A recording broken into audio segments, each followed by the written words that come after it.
Hi, I'm Suze, the Property Manager. Come with me as I share stories of the humans that I'm privileged to help one real estate transaction at a time. Names and location details have been changed to protect client privacy. Meet Jeb. His investment properties caused him to retire bankrupt and broken. Here's his story. Jebediah Ezekiel was a spunky 74-year-old with a hearty laugh, a sharp mind, and an equally sharp tongue. Over his 7-decade lifespan, he had worked in a number of professional capacities. He'd been an elementary school teacher, a pharmacy technician, and a librarian. He eventually acquired a doctorate and settled into a career as a college professor. Jeb came from humble beginnings and as a result was always frugal about money. He was a good saver and over time built up enough funds to invest in real estate, purchasing 4 quads. These 4 apartment units were 2-bed, 1-bath, converted military barracks. They were clustered together in a small residential community and served as housing for blue-collar workers and young professionals. Jeb sold his primary residence and made his home in one of the apartments. When he bought them, they were in pretty good condition because they had just been refurbished by the developer. As a result, he decided he could self-manage because little maintenance would be required. With the help of his handyman Tom, they were able to tackle most repairs, keeping expenses at a minimum and yielding a good return on his investment. Fast forward 30 years, Jeb isn't as agile as he once was and is unable to keep up with the demands of managing the properties. He's starting to make preparations for what he hopes will be a stress-free retirement in Georgia with his kids, so he decides to engage Real Property Management Genesis for help. Our first task was to meet all the residents and tour the apartments. During our visit, we found several code violations, including windows that were screwed shut, no smoke detectors, and open crawl spaces leading to insect and rodent infestation. The tenants also reported having intermittent issues with the AC units and a myriad of plumbing-related complaints. When we met with Jeb to review the evaluation report, he didn't seem perturbed. He was familiar with the issues raised and considered many of them to be petty and not requiring urgent attention.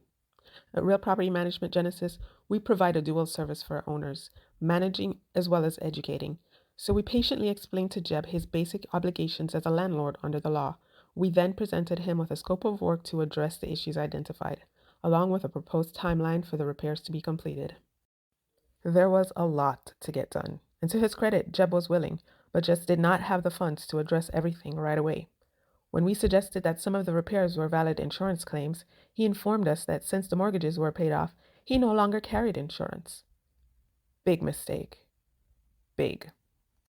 Around 2 months into managing, we got a maintenance call from Bob in 2C. He complained that the shower wasn't draining right and the toilet kept backing up. He told us this had been a recurring issue for years, and usually the handyman would just snake the line, giving temporary relief.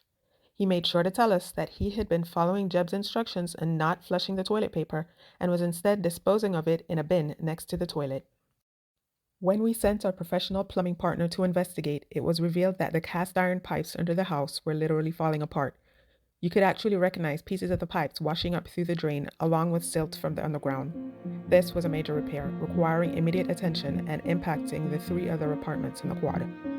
Then, just when Jeb thought things couldn't get any worse, Amy from the neighboring quad calls to say her toilet overflowed and there's sewage flowing into her bedroom. I'll spare you the gory details of how Jeb's investment imploded, but in summary, he didn't have the funds to address the issues, so the tenants took him to court and won. He eventually sold the quads at a significant discount, depleted his retirement savings, and moved in with his kids. What should have been Jeb's retirement nest egg left him broke and broken. You've got to know when to hold 'em, know when to fold 'em, know when to walk away, know when to run. The great philosopher Kenny Rogers may not have been referring specifically to real estate, but the same advice applies. Real estate investment is one of the fastest and safest ways to build wealth and grow your net worth. In fact, 90% of all millionaires build their wealth through owning real estate. However, if you don't understand how to optimize your investment, it could have the opposite effect. Here are a few things to consider if you own residential rental property. Do have an exit strategy in mind. Ultimately, your goal will help you determine whether you should have a long or short hold strategy. Do not operate a rental without insurance. Whether you acquire insurance through a traditional provider or start your own savings plan, you must have funds set aside for a rainy day. I promise you, it will rain. Do not use unlicensed and uninsured service providers for big ticket jobs. Knowing you have someone you can hold accountable is worth the few extra bucks. And do understand your legal obligations as a landlord and adhere to them. These days, tenants know their rights and will hold you accountable.